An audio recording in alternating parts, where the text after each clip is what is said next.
will show that it's widened its reach and relevance to the wider public in Scotland. We're going to come back and hear more from Roddy McLean later on in this episode. So, the secrets to a successful agricultural show. It's a balancing act, isn't it?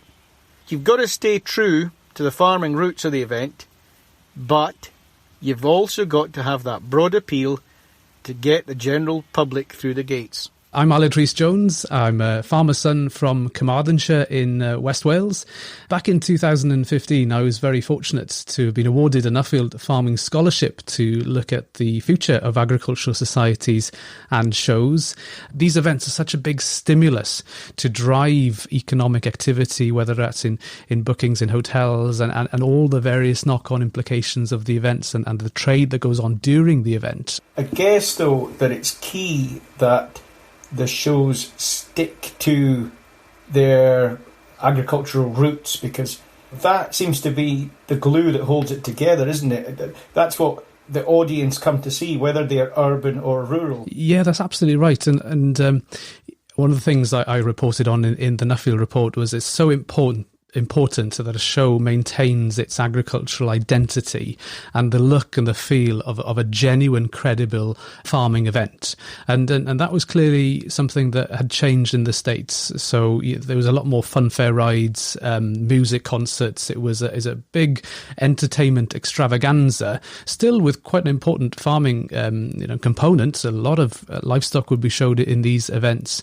But clearly you don't want to get the mix wrong. And I remember one of the sort of golden rules that we used to have at the Royal Welsh Show is we'd always make sure that 60% of the showground would be dedicated to agricultural stands, and only 40% would be then left for commercial stands. So we'd have two sort of broad categories, because we wanted to make sure that when people visited the Royal Welsh Show, they knew this was firstly and foremost a farming agricultural event. Because I think if you're a member of the public going to this event, you don't want to feel as if you're going to a fake farm fair. You want a genuine event.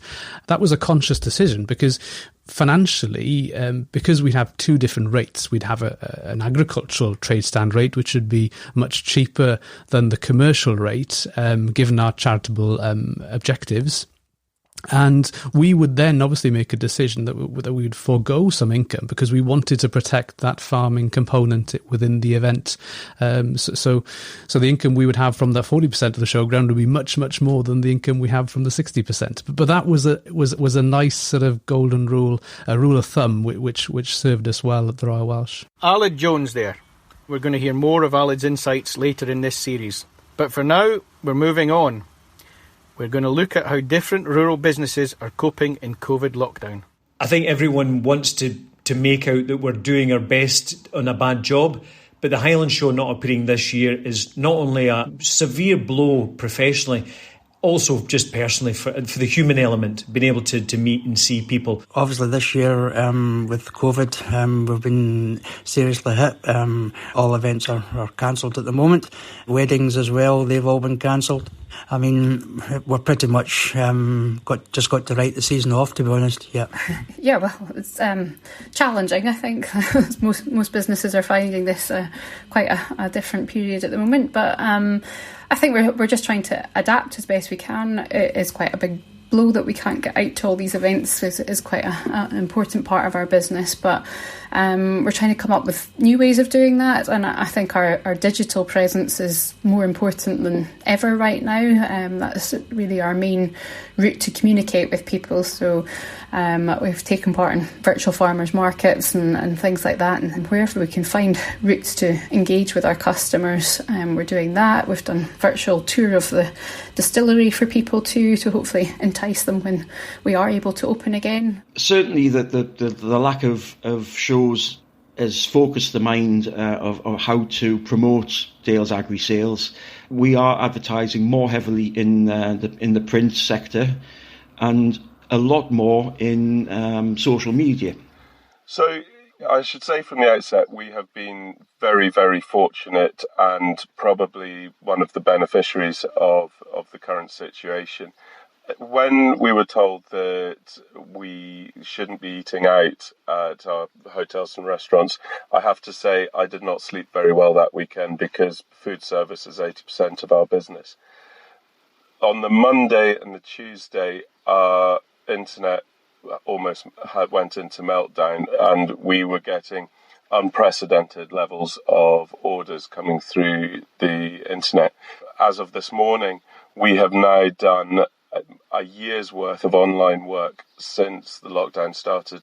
We've managed to pivot, for want of a better word, into a fairly strong position, and I fully appreciate that there are a lot of companies out there that, through circumstances, have not been able to do that.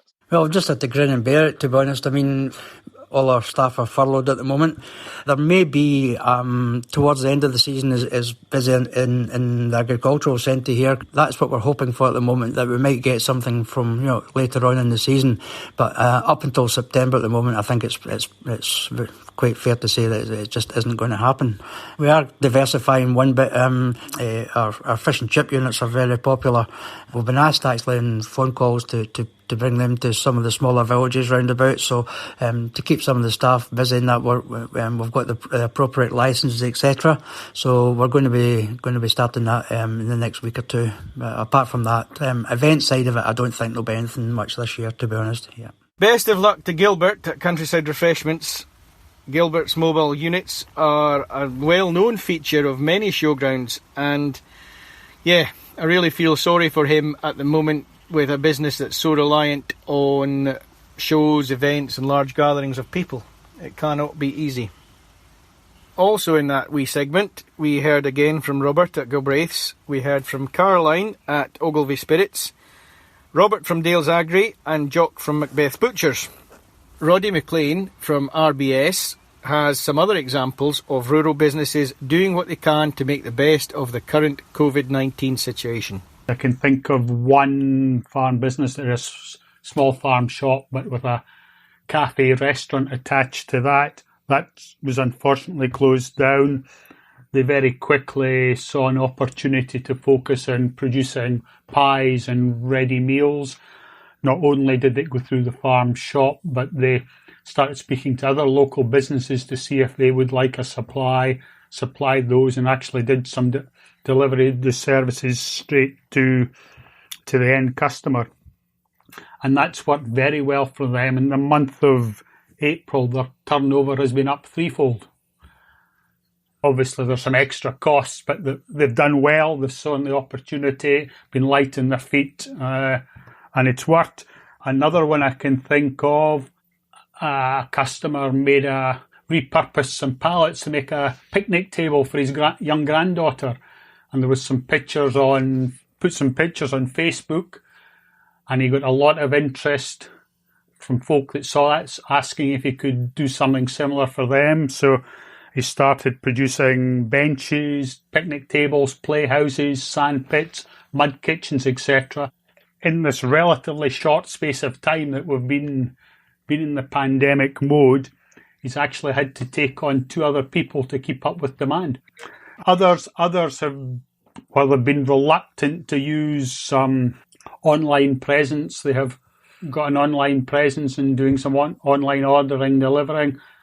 And there are some farm businesses that are putting up wee stalls at the end of the road for potatoes and eggs, etc.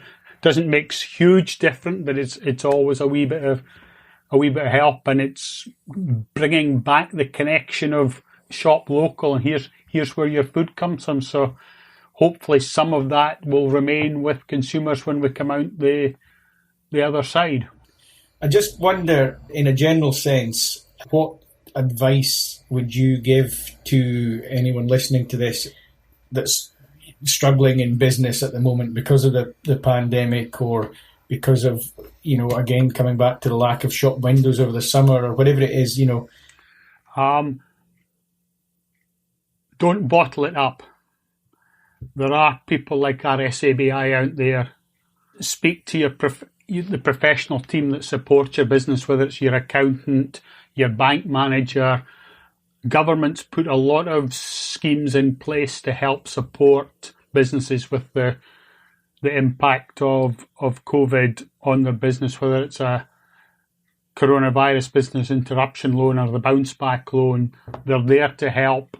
And bounce back loans a fairly simple process to apply for online and swift decisioning that you could have money in your account within 2 or 3 days. So there is unprecedented demand, which is putting pressure on our resources and I guess the other banks in Scotland as well to do it. But we are getting through them. So I say don't bottle it up. Share the problem. Doing that immediately releases some of the burden and the pressure that you're under. Yeah, good. I totally agree. It's good to talk, isn't it? That's the thing. And absolutely. We've talked a lot, haven't we, in these episodes for the Royal Highland Society about just what, if anything, could or might replace the Highland Show for this year. And I guess we've got to look at what that would mean in terms of both social and business. Interestingly, on Friday just past, there was an announcement, I hope you might have seen it in some of the papers, of the idea for an online agricultural show in partnership with the Royal Highland Society. And this is going to take place on the weekend of 3rd and 4th of July. So I caught up with one of the organisers to tell us more. Hello, my name's Gemma Mackenzie. I'm the farming editor at the Press and Journal newspaper. I'm here today to talk about the online Scottish Agricultural Show, which we are running together with the Courier newspaper and the Royal Highland Show. Hi Gemma, you all right? I'm good, thank you. How are you, Monty? Yeah, I'm all right. So Gemma, tell us a bit more about this show. So the show was born out of, I guess, the notion that everything's off this for the foreseeable future anyway, in terms of agricultural shows, and feeling that people wouldn't be able to go out and show their animals, meet their friends, check out the latest food and drink, the new tractors and things like that. So we had an idea that we could maybe do something online, a virtual event. The show will be similar to a traditional show in terms of the elements that you would see. There'll be a section for cattle, competitions, horse competitions, goats, sheep and poultry. We'll also have a dog competition, a cake competition, which I know you're going to say, how does that work online? But it's a picture competition. And also vintage tractor enthusiasts can also enter a competition whereby they enter a picture of their favourite tractor and it's then judged and crowned, I guess, cream of the crop at the show. It will run across the 2 days and people can go onto a dedicated website and look at different links to things to see the cattle beasts that have been entered, and we've got proper judges lined up to judge the categories. So it will be very similar to your traditional show, but you just don't have to leave your home and you can stay at home and stay safe to take part. Good stuff, exciting stuff. Just in terms of the business angle of this episode was really focusing on business. Can you see a virtual event, people being able to do business in the same manner as they might at a physical show? I would say yes. I mean, I spoke to one of our judges yesterday actually about what he thought about the show and what it meant for him. He's a regular exhibitor at many shows himself, and he said shows are a great place if you want to sell your pedigree animals in the future, a great place that people can say, they'll see that you've done well at a show or that you're out and about, so they get to see your stock. So in terms of that, a lot of these animals, especially the bulls that people are taking to a show, will be sold later in the year, or perhaps it's the dam of an animal that will be sold later in the year. So I would like to think people would be able to do business from that sense. And for trade stands, if people are coming to have a look at the different livestock contests, they're bound to go have a look at any offers somebody might have for machinery or specialist contractors and things like that. So I would say it does offer the same opportunity.